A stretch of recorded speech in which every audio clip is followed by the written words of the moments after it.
The night Elara Nightshade received her letter from Eldenmoor Academy, her entire world shifted, and not in a way that could ever be undone. She had grown up in a quiet village on the outskirts of the Hollow Hills, where magic was feared and whispered about but never openly practiced. Her mother had always warned her about it. "The shadows cling to our bloodline," she'd say. "Don't let them take you." But for all the warning, for all the superstitions that surrounded her family, Elara never truly understood what those words meant, until that night. The shadows in her room twisted and writhed like living things, coiling along the walls, pooling under the bed, whispering her name in voices that didn't sound human. She lay frozen under the thin blanket, her heart hammering in her chest, but she didn't scream. Maybe she had always known something like this was coming. Maybe a part of her had been waiting for it. There, on her pillow, was a letter. Black parchment, sealed with a wax emblem, a serpent coiled into an endless loop. It radiated cold, and when she touched it, the shadows vanished, sucked away like a candle being snuffed out. But their presence lingered in the air, like they were still watching, waiting. The letter simply read, "Welcome to Eldenmoor Academy of Arcane Arts. Your fate awaits. Welcome to the world of darkness, magic, and fear." Before we begin, make sure to like and follow if you dare to dive deeper into the shadows with us. What you're about to experience is only the beginning. Ready? Then step into the dark. And remember, not all who enter will return. Eldenmoor wasn't like the stories Elara had heard about magical academies. There were no shining towers or grand halls filled with light.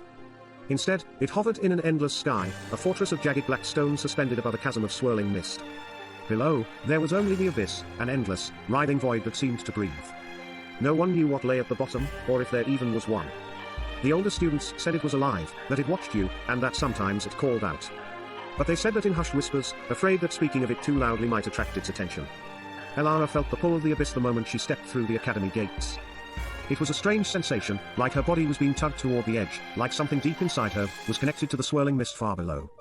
She tried to ignore it, to focus on her studies, but the shadows were always there, lurking just out of sight, flickering at the corners of her vision. The academy itself was oppressive. The stone walls seemed to close in around her, dark and cold, and the corridors twisted in ways that made it easy to get lost.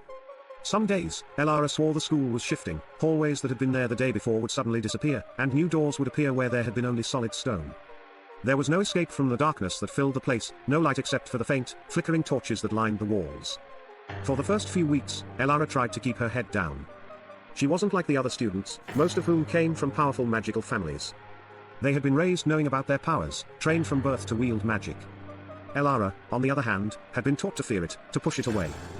But here, at Eldenmoor, magic was everything. The students wielded it freely, bending the elements to their will, commanding the forces of nature with nothing more than a word or a gesture.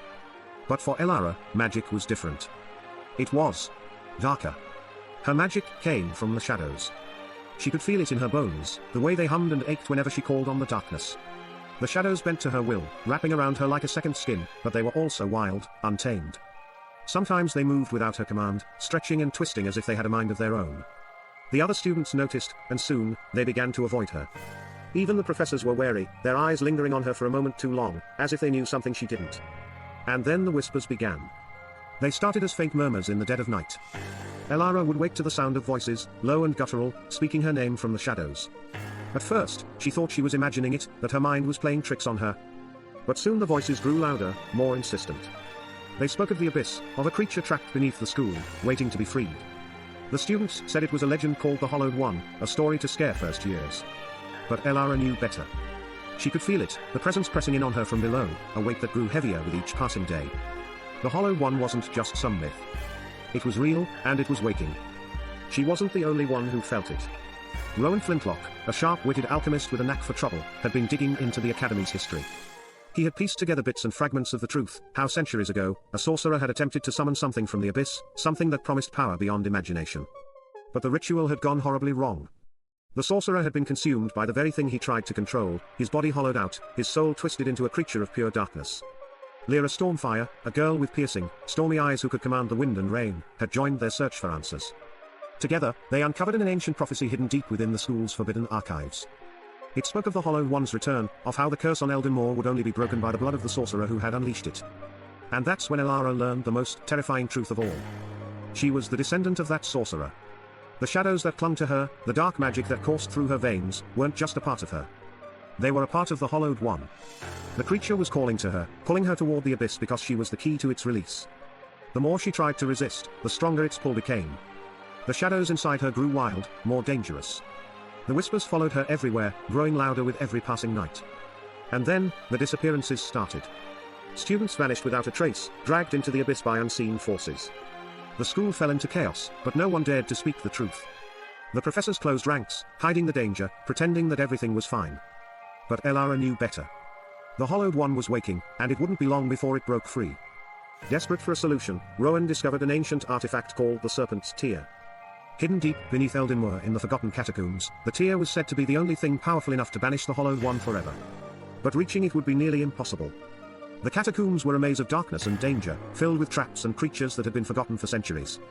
And even if they did find the tear, there was no guarantee it would work. Time was running out. The shadows were closing in, and Elara's connection to the Hollowed One grew stronger with each passing day. She could feel it inside her, whispering, promising her power beyond her wildest dreams if she would just let go, if she would stop fighting and give in to the darkness. But she couldn't. She wouldn't. Rowan, Lyra, and Elara descended into the catacombs,